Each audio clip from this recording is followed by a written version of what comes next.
the difference between self-confidence and self-worth, because they're different. Okay. So confidence is the external belief. It's an external belief. Okay. And it has to do with accomplishments. It has to do with achievements. And so like, listen, man, Jason, if you go out and you sell 3 cars today, or you go out and sell 3 insurance policies or whatever it is, you're going to get some self-confidence, right? It's the memory of success. A lot of people, they lose self-confidence because they stop winning and they stop doing the things that it took to win originally. If you're really good at something and then you get entitlement, you get ego, and then you think you're the best and then you get your ass kicked, you start to lose confidence in your product, in yourself, in the things that you're doing. You get confused, you get distracted, and then boom, your life goes right back to zero. Okay? So you have to draw some confidence from your past experiences. You have to draw some confidence from some of the things that you've won. If you're not winning today and you want to create momentum in your life, just remember winning. Just remember what it felt like. Remember what you did to do that. Remember what you did to get there. Self-worth is an internal and stable belief, deep-seated belief that that has nothing to do with external outcomes. It's only internal. And how do you get self-worth? You earn it, man. You earn it. When I decided to stop drinking a year ago, 300 and some odd days ago, man, that increased my self-worth. I'll tell you, overnight, I felt like I gained momentum.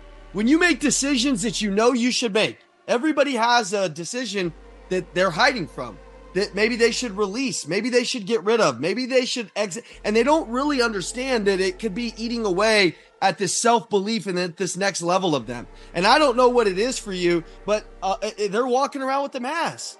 And man, I was walking around with a mask for a lot of my life, not believing in myself, not really understanding who I could be. Until I really understood this. I had to do the deep work, man. I had to really expose myself. Number one rule of learning and growing is, if you really want to get this self-worth, you have to expose your weakness. If you can't expose your weakness, you can never fix it. I never wanted to say drinking was a problem. You know why? Because I didn't want to fix it. I didn't want people to know. I didn't want people to look at me funny. You know what I mean? I would just hide from it, right?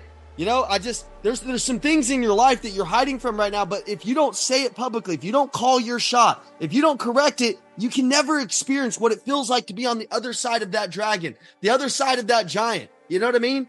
We talk about David Goliath. I talk about it all the time. David goes out there. He's a kid. He's herding sheep, man. And he goes out and he's watching the Philistine army just mock God's army. He's watching these guys that say they got faith, that say they got belief, and they're sitting there and they're just taking it. And they don't want to go out there, and he walks out there full of faith, full of confidence, full of belief. You know why? His internal work was already done with God.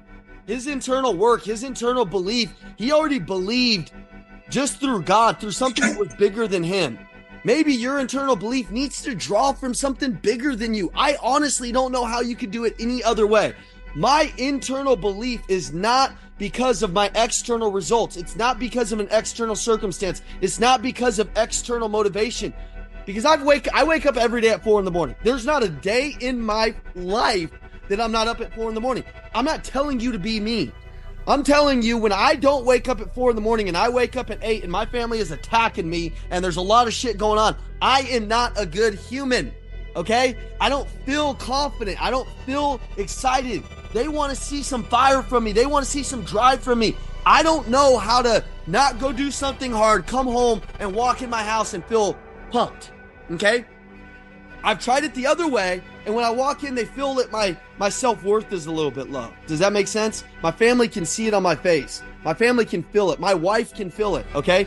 Because when you also help other people build their self-worth, you build your self-worth. The coolest thing ever, if you're ever feeling totally helpless, like you're like, man, life's just hard right now, just go get helpful. Go find somebody that has a harder life than you and pour into them. And so, some of you guys, I'll tell you like this one tip, but like you may not do it.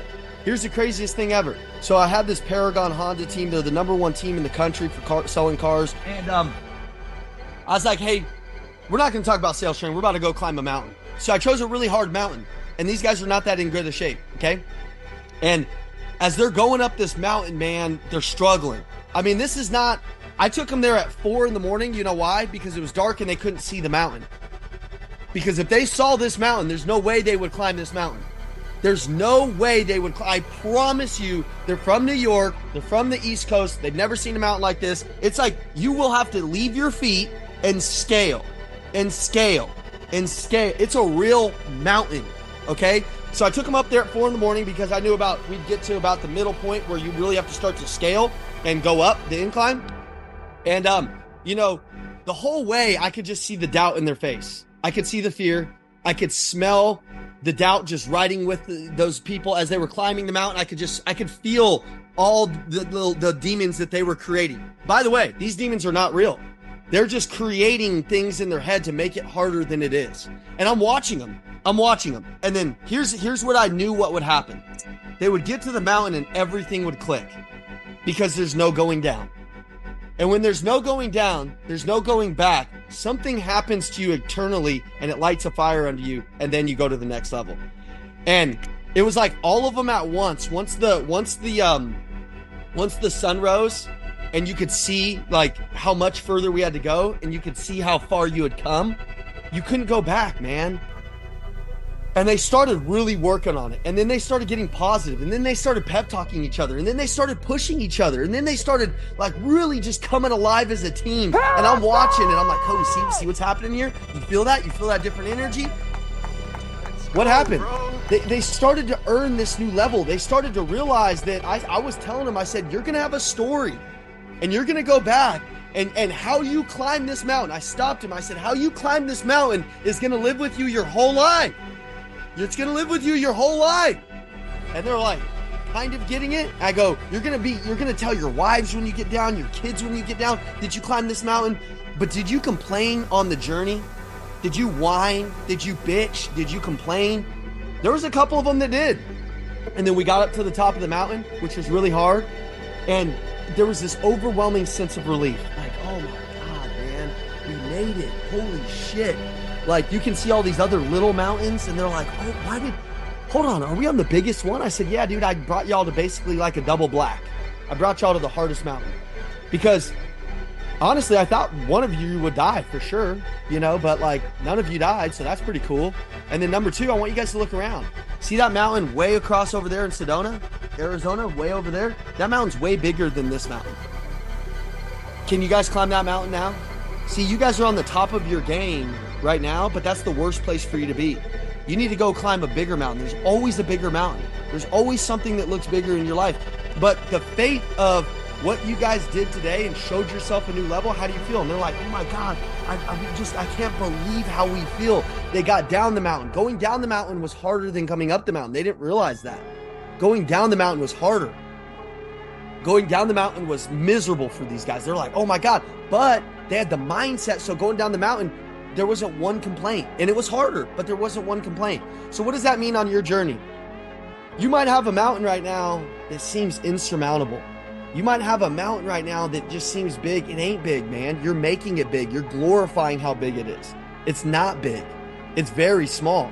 And when you get to the top of it, you're going to realize just how small it is and how stupid you feel for making it small. And then when you conquer it, you're going to have this new level of self-worth, this new level of belief. Now, I want to share with you guys something really special. Going up the mountain, there was this guy. You see my guy? My guy up in the corner is the guy I'm coaching. You see him? What does that guy look like? That guy has one leg, dude. He's got one leg.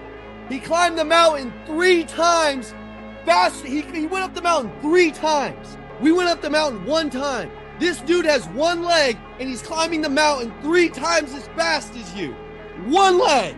He's taking care of himself way better than you. He's way more jacked than you. He wants it more than you. His mindset is stronger than yours. It was pissing me off as he was lapping us. I mean, dude, we were up there for 4 hours. This dude was climbing it in 1 hour and 20 minutes every single time. Dude, he has 1 leg. Guys, everything is mindset. Everything is belief. I said, hey, man, can I ask you a question?